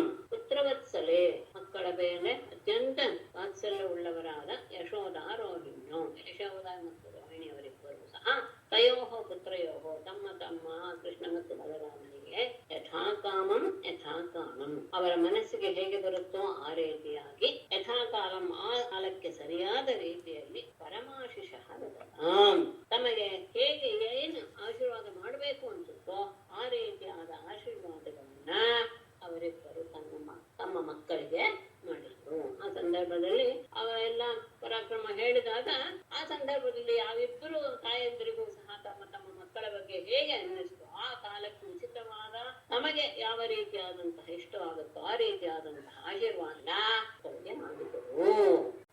ಘಟಾಧ್ವಾನ ಶ್ರಮೋ ತತ್ರ ಮಜ್ಜನೋನ್ಮರ್ದನಾದಿಭಿಃ ನೀವಿಮಸಿತ್ವಾ ರುಚಿರಾಂ ದಿವ್ಯ ಸ್ರಗ್ಗಂಧಮಂಡಿತೌ. ಬಂದಂತಹ ಅವರಿಬ್ಬರನ್ನ ತತ್ರ ಮಜ್ಜನ ಉನ್ಮರ್ದನಾದಿಭಿಃ ಘಟಾಧ್ವಾನ ಶ್ರಮೌ ರುಚಿರಾಂ ನೀವೀಂ ಅಸಿತ್ವಾ ದಿವ್ಯ ಸ್ರಗ್ಗಂಧಮಂಡಿತೌ. ಮುಂದೆ ಅನ್ವಯವಾಗುತ್ತೆ. ತತ್ರ ಅಲ್ಲಿ ಮನೆಗೆ ಬಂದ ಮೇಲೆ ಮಜ್ಜನ ಉನ್ಮರ್ದನಾದಿಭಿಃ ಸ್ನಾನ, ಆ ದೇಹಕ್ಕೆಲ್ಲ ಎಣ್ಣೆ ಹಚ್ಚಿ ಮರ್ದನ ಮಾಡೋದು, ಸ್ನಾನ ಎಲ್ಲದರಿಂದಲೂ ಸಹ ಘಟಾಧ್ವಾನ ಶ್ರಮವು ಅವರು ಇಡೀ ದಿವಸ ಓಡಾಡ್ಕೊಂಡ್ಬಂದಿದ್ರಲ್ಲ ಎಲ್ಲ ಮಾರ್ಗದ ಆಯಾಸವೂ ಸಹ ಪರಿಹಾರವಾಗಿ ರುಚಿರಾಂ ನೀವೀಂ ಅಸಿತ್ತ ಸುಂದರವಾದಂತಹ ವಸ್ತ್ರಗಳನ್ನು ಅವರಿಬ್ಬರಿಗೂ ಸಹ ಉಡಿಸಿ ದಿವ್ಯ ಸ್ರಗ್ಗಂಧ ಮಂಡಿತು ಅತ್ಯಂತ ಉತ್ತಮವಾದಂತಹ ಹೂವಿನ ಮಾಲೆಗಳಿಂದ ಗಂಧದಿಂದ ಅವರನ್ನು ಅಲಂಕರಿಸಿದಂತಹ ಅವರಿಬ್ಬರು ಜನನ್ಯಪಹೃತಂ ಪ್ರಾಶ್ಯ ಸ್ವಾಧ್ವನ್ನಂ ಉಪಲಾಲಿತೌ ಸಮ್ಮಿಶ್ಯ ವರ್ಷಯ್ಯಾಯಾಂ ಸುಖಂ ಸುಷುಪತುಃ ವ್ರಜೇ. ಜನನ್ಯಪಹೃತಂ ಉಪಲಾಲಿತೌ ಜನನ್ಯಪಹೃತಂ ಸ್ವಾಧ್ವನ್ನಂ ಪ್ರಾಶ್ಯ ವರಶಯ್ಯಾಯಾಂ ಸಮ್ಮಿಶ್ಯ ವ್ರಜೇ ಸುಖಂ ಸುಷುಪತುಃ. ಪ್ರಜೆ ಬೇಕಾದ್ರೆ ಮೊದಲೇ ತಗೊಳ್ಳಿ. ಉಪಲಾಲಿತೌ ಹೀಗೆ ತಾಯಂದರಿಂದ ಎಲ್ಲ ರೀತಿಯ ಸೇವೆಯನ್ನು ಮಾಡಿಸಿಕೊಂಡಂತಹ ಅವರಿಬ್ಬರು ಜನನ್ಯಪಹೃತಂ ತಾಯಿಯಿಂದ ತರಲ್ಪಟ್ಟಂತಹ ಸ್ವಾತ್ವನ್ನಂ ರುಚಿಕರವಾದಂತಹ ಆಹಾರವನ್ನ ಪ್ರಾಶ್ಯ ಸೇವಿಸಿ ಪರಶಯ್ಯಾಯಾಂ ಉತ್ತಮವಾದಂತಹ ಹಾಸಿಗೆಯಲ್ಲಿ ಸಮ್ಮಿಶ್ಯ ಮಲಗೆ ಸುಖಂ ಸುಷುಪತುಃ ಸುಖವಾಗಿ ನಿದ್ರೆ ಮಾಡಿದರು. ತಾಯಂದರಿಂದ ಈ ರೀತಿಯಾಗಿ ಲಲನೆಗೊಳಗಾಂತಹ ಅವರು ತಾಯಂದರು ಬಡಿಸಿದಂತಹ ಉತ್ತಮವಾದಂತಹ ಆಹಾರವನ್ನು ಸೇವೆ ಮಾಡಿ ಉತ್ತಮವಾದಂತಹ ಹಾಸಿಗೆಯಲ್ಲಿ ಸುಖವಾಗಿ ನಿದ್ರೆ ಮಾಡಿದರು. ಏವಂ ಸ ಭಗವಾನ್ ಕೃಷ್ಣ ವೃಂದಾವನಚರ ಕ್ವಚಿತ್ ದಯೌ ರಾಮಂ ಋತೆ ರಾಜನ್ ಕಾಲಿಂದೀಂ ಸಖಿಭಿರ್ವೃತಃ. ಏವಂ ವೃಂದಾವನಚರಃ ಭಗವಾನ್ ಕೃಷ್ಣಃ ಸಹ ಕ್ವಚಿತ್ ಋತೆ ರಾಮಂ ಸಖಿಭಿಃ ವೃತಃ ಕಾಲಿಂದೀಂ ಯಯೌ. ರಾಜನ್ ಸಂಬೋಧನೆ ಮೊದಲು ರಾಜನೇ ಏವಂ ಈ ರೀತಿಯಾಗಿ ವೃಂದಾವನಚರಃ ವೃಂದಾವನದಲ್ಲಿ ಓಡಾಡ್ತಾ ಇದ್ದಂತಹ ಭಗವಾನ್ ಕೃಷ್ಣ ಸಹ ಪೂಜ್ಯನಾದ ಕೃಷ್ಣನು ಕ್ವಚಿತ್ ಒಮ್ಮೆ ಕೃತೆ ರಾಮನಿಲ್ಲದೆ ಇರುವಾಗ ರಾಮನನ್ನು ಬಿಟ್ಟು ಸಖಿಭಿಃ ವೃತಃ ಉಳಿದ ಸ್ನೇಹಿತರೊಡನೆ ಕೂಡಿಕೊಂಡವನಿಗೆ ಕಾಲಿಂದಿ ಕಾಲಿಂದಿ ಅಂದ್ರೆ ಯಮುನಾ ನದಿಯ ಹತ್ತಿರಕ್ಕೆ ವೃಂದಾವನದಲ್ಲಿ ಯಾವಾಗಲೂ ಓಡಾಡ್ತಾ ಇರುವಂತಹ ಅವರು ಎಲ್ಲರೂ ಹೋಗ್ತಾ ಇದ್ರು. ಒಂದು ದಿನ ಕೃಷ್ಣ ತನ್ನ ಸ್ನೇಹಿತರೊಡನೆ ರಾಮನನ್ನು ಬಿಟ್ಟು ಅಂದ್ರೆ ಅವನಿಲ್ಲದೆ ಇವನೊಬ್ಬನೇ ಸ್ನೇಹಿತರ ಜೊತೆಗೆ ಕಾಲಿಂದಿ ನದಿಯ ಹತ್ತಿರ ಹೋಗುವಷ್ಟರಲ್ಲಿ ಎಲ್ಲರಿಗೂ ಸಹ ಬಿಸಿಲಿನಿಂದ ಬಾಯಾರಿಕೆ ಆಗಿತ್ತು. ಅಥಗಾವಶ್ಚ ಗೋಪಾಶ್ಚ ನಿರಾಘಾತಪ ಪೀಡಿತಾಃ ಪುಷ್ಟಂ ಜಲಂ ವಪುಸ್ತಸ್ಯಾಃ ವೃಷಾರ್ಥಾಃ ವಿಷದೂಷಿತಂ. ಅಥ ನಿರಾಘಾತಪ ಪೀಡಿತಾಃ ಗಾವಃ ಚ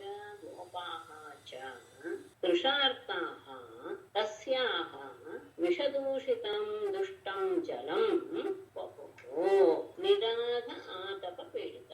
ಬೇಸಿಗೆ ಮತ್ತು ಬಿಸಿಲು. ನಿರಾಘ ಅಂದ್ರೆ ಬೇಸಿಗೆ, ಆತಪ ಅಂದ್ರೆ ಬಿಸಿಲು. ಆ ಬೇಸಿಗೆಯ ಬಿಸಿಲಿನಿಂದ ಅತ್ಯಂತ ಬಾಯಾರಿಕೆಯನ್ನು ಹೊಂದಿದಂತಹ ಗಾವಹ ಚ ಗೋಪ, ಹಸುಗಳು ಮತ್ತು ಗೋಪಾಲಕರು ಎಲ್ಲರೂ ಸಹ ಕೃಷಾರ್ಥಾಹ ಬಾಯಾರಿಕೆಯಿಂದ ಬೆಳೆದವರಾಗಿ ತಸ್ಯಾಹ ಕಾಲಿಂದಿ ನದಿಯ ವಿಷದೂಷಿತಂ ವಿಷದಿಂದ ಕೂಡಿರುವಂತಹ ದುಷ್ಟಂ ಜಲಂ ಆ ವಿಷಮಯವಾದಂತಹ ನೀರನ್ನ ಪಪುಹು ಕುಡಿದು. ಆ ಹಳ್ಳಿಗೆ ಬರೋ ಎಲ್ಲರಿಗೂ ಬಾಯಾರಿಕೆ ಆಗೋಗಿದ್ದು, ಬೇಸಿಗೆ ಕಾಲ, ಬಿಸಿಲಿನ ತಾಪ. ಆ ಬಾಯಾರಿಕೆಯನ್ನು ಹೋಗಲಾಡಿಸ್ಕೊಳ್ಳೋದಕ್ಕೋಸ್ಕರ ಎಲ್ಲರೂ ಸಹ ಆ ಕಾಲಿಂದಿ ನದಿಯ ನೀರನ್ನು ಕುಡಿದ್ರು. ಆ ಕಾಲಿಂದಿ ನದಿಯ ನೀರು ಏನಾಗಿತ್ತು ಅಂದ್ರೆ ಅತ್ಯಂತ ವಿಷಪೂರಿತವಾಗಿತ್ತು. ಅಂತಹ ನೀರನ್ನು ಕುಡಿದು ಬಿಟ್ರು.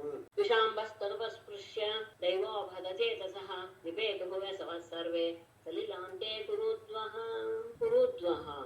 ದೈವೋಪಹತ ಚೇತಸಃ ತತ್ ವಿಷಾಂಬಃ ಉಪಸ್ಪೃಶ್ಯ ಸರ್ವೇ ಸಲಿಲಾಂತೆ ಯಸವಃ ನಿಪೇತುಃ. ದೈವೋಪಹತ ಚೇತಸಃ ಅಂದ್ರೆ ದೈವದಿಂದ ಅಂದ್ರೆ ಆ ಸಂದರ್ಭದಲ್ಲಿ ಆ ರೀತಿಯಾದಂತಹ ಪ್ರೇರಣೆ ಆಯಿತು ಅಂತ ಇಟ್ಕೊಳ್ಳೋದಿಲ್ಲ ಅಷ್ಟೇ. ಆ ರೀತಿಯಾಗಿ ಮನಸ್ಸನ್ನು ಹೊಂದಿದವರಾಗಿ ಅಂದ್ರೆ ಕುಡಿಬೇಕು ಅಂತ ಅನ್ನಿಸ್ತು. ಅದಕ್ಕೆಲ್ಲ ಕಾರಣ ದೈವದ ಒಂದು ಇದೇನೆ ಆಟ. ಆತನ ಲೀಲಾಶಕ್ತಿಯಿಂದ ಇವರು ತಮ್ಮ ಮಾಡಬಹುದೋ ಕೂಡುದೋ ಎನ್ನುವುದನ್ನು ಆ ವಿವೇಕವನ್ನು ಕಳೆದುಕೊಂಡಂತಹ ಅವರು ತತ್ ವಿಷಾಂಬಃ ಉಪಸ್ಪೃಶ್ಯ ಆ ವಿಷಮಿಶ್ರಿತವಾದಂತಹ ನೀರನ್ನು ಕುಡಿದು ಸರ್ವೇ ಎಲ್ಲರೂ ಸಹ ಸಲಿಲಾಂತೆ ಆ ಯಮುನಾ ತೀರದಲ್ಲಿ ಬೆಸವಃ ಪ್ರಾಣವನ್ನು ಕಳೆದುಕೊಂಡರಾಗೆ ನಿಪೇತು ಬಿಟ್ಟು ಬಿಟ್ಟು. ಯಾರಿಗೂ ಗೊತ್ತಿರಲಿಲ್ಲ ಅದು ವಿಶೇಷವಾಗಿ. ಆ ನೀರು ವಿಷಪೂರಿತವಾಗಿದೆ ಅಂತ ಗೊತ್ತಿರಲಿಲ್ಲ. ಇಲ್ಲಿ ಆ ದೈವದ ಒಂದು ಆಟ ಅಂತ ತಿಳ್ಕೋಬಹುದು. ಆ ರೀತಿಯಾಗಿ ಅವರು ಆ ವಿಷದ ನೀರನ್ನು ಪಾನ ಮಾಡಿ ಆ ನೀರಿನ ಹತ್ತಿರ ತೀರದಲ್ಲಿ ಎಲ್ಲರೂ ಪ್ರಮಾಣಿಸಿಕೊಂಡು ಬಿಟ್ಟು. ವೀಕ್ಷಕಾನ್ವೈ ತಥಾ ಭೂತಾನ್ ಕೃಷ್ಣೋ ಯೋಗೇಶ್ವರೇಶ್ವರ ಈಕ್ಷಯಾಮೃತವರ್ಷಣ್ಯ ಸ್ವನಾಥಾನ್ ಸಮಜೀವಯತ್. ತಥಾ ಭೂತಾನ್ ತಾನ್ ವೀಕ್ಷ್ಯ ಯೋಗೇಶ್ವರೇಶ್ವರಃ ಕೃಷ್ಣಃ ಅಮೃತವರ್ಷಣ್ಯ ಈಕ್ಷಯ ಸ್ವನಾಥಾನ್ ಸಮಜೀವಯತ್. ತಥಾ ಭೂತಾನ್ ಹಾಗೆ ತೀರದಲ್ಲಿ ಪ್ರಾಣ ಕಳೆದುಕೊಂಡು ಬಿದ್ದಂತಹ ತಾನ್ ಅವರನ್ನು ವೀಕ್ಷ ನೋಡಿದಂತಹ ಯೋಗೇಶ್ವರೇಶ್ವರ ಯೋಗೇಶ್ವರಿಗೂ ಸಹ ಒಡೆಯನಾದಂತಹ ಅಂತಹ ಕೃಷ್ಣ ಪರಮಾತ್ಮನು ಅಮೃತವರ್ಷಿಣ್ಯ ಅಮೃತವನ್ನು ಸುರಿಸುವಂತಹ ಈಕ್ಷಯ ದೃಷ್ಟಿಯಿಂದಲೇ ಸ್ವಜ್ಞಾತಾನ್ ತನ್ನನ್ನೇ ಯಾವಾಗಲೂ ಅವಲಂಬಿಸಿರುವಂತಹ ತನ್ನನ್ನೇ ನಂಬಿರುವಂತಹ ಅವರೆಲ್ಲರನ್ನು ಸಮಜೀವಯದ ಬದುಕಿಸಿ ಬಿಟ್ಟ. ಹಾಗೆ ಅವರು ಮರಣ ಹೊಂದಿದ್ದನ್ನು ನೋಡಿದ ತಕ್ಷಣ ಪರಮಾತ್ಮ ಯೋಗೇಶ್ವರರಿಗೂ ಸಹ ಅವನು ಈಶ್ವರ ಅಂತವನು ಅವರೆಲ್ಲರನ್ನೂ ಸಹ ತನ್ನ ಅಮೃತಮಯವಾದ ದೃಷ್ಟಿಯಿಂದಾನೇ ನೋಡಿ ಪ್ರತಿಯೊಬ್ಬರನ್ನು ಸಹ ಬದುಕಿಸಿದ. ಯಾಕೆಂದ್ರೆ ಅವರೆಲ್ಲರೂ ಸಹ ತನ್ನನ್ನೇ ನಂಬಿದವರು. ಹಾಗಾಗಿ ಅದು ಸ್ವನಾಥಾನ್. ತೇ ಸಂಪ್ರತೀತ ಸ್ಮೃತಯಃ ಸಮತ್ಥಾಯ ಜಲಾಂತಿಕಾ ಆಸನ್ ಸುವಿಸ್ಮಿತಾ ಸರ್ವೇ ವೀಕ್ಷಮಾಣಾಃ ಪರಸ್ಪರಂ. ಸಂಪ್ರತಿ ಇತಸ್ಮೃತಯಃ ತೇ ಜಲಾಂತಿಕಾತ್ ಸಮುತ್ಥಾಯ ಸರ್ವೇ ಪರಸ್ಪರಂ ವೀಕ್ಷಮಾಣಾಃ ಸುವಿಸ್ಮಿತಾಃ ಆಸನ್. ಸಂಪ್ರತಿ ಕೂಡಲೇ ಇತಸ್ಮೃತಯಃ ಹೊಂದಲ್ಪಟ್ಟ ಸ್ಮರಣೆಯುಳ್ಳವರಾಗಿ ಅಂದ್ರೆ ತಾವು ಬದುಕಿದ್ವಿ ಬದುಕುವಂತಿದಂತ ಬದುಕಿದ ಭಾವವನ್ನು ಹೊಂದಿದಂತಹ ತೇ ಅವರೆಲ್ಲ ಆ ಜಲಾಂತಿಕ ಸಮುದ್ರ ಆ ಯಮುನಾ ನದಿಯ ತೀರದಲ್ಲಿ ಎದ್ದು ಸರ್ವೇ ಎಲ್ಲರೂ ಪರಸ್ಪರಂ ವೀಕ್ಷಮಾಣ ಒಬ್ಬರನ್ನೊಬ್ಬರು ನೋಡ್ತಾ ವಿಸ್ಮಿತಾ ಬಹಳ ಆಶ್ಚರ್ಯವನ್ನು ಹೊಂದಿಬಿಟ್ರು. ಯಾಕೆಂದ್ರೆ ಪ್ರತಿಯೊಬ್ಬರಿಗೂ ಸಹ ತಾವು ಮರಣ ಹೊಂದಿದಂತಹ ಅವಸ್ಥೆಯನ್ನು ಹೊಂದಿಬಿಟ್ಟಿದ್ರು. ಯಾಕೆಂದ್ರೆ ವಿಷದ ಪ್ರಭಾವ ಅವ್ರ ಮೇಲೆ ಬೀಳ್ತಿತ್ತು. ಮತ್ತೆ ಇನ್ನೊಬ್ಬರು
गोविन्दानुग्रहेक्षितं वेत्ताविषं परेतस्य पुनरुत्थानमात्मनः। श्रीमद्भागवते महापुराणे दशमस्कन्धे पूर्वार्धे धेनुकवधो नाम पञ्चदशोऽध्यायः। नारायणं नमस्कृत्य नरं चैव नरोत्तमं देवीं सरस्वतीं व्यासं ततो जयमुदीरयेत्। सर्वे भवन्तु सुखिनः, सर्वे सन्तु निरामयाः, सर्वे भद्राणि पश्यन्तु मा कश्चित् दुःखभाग् भवेत्।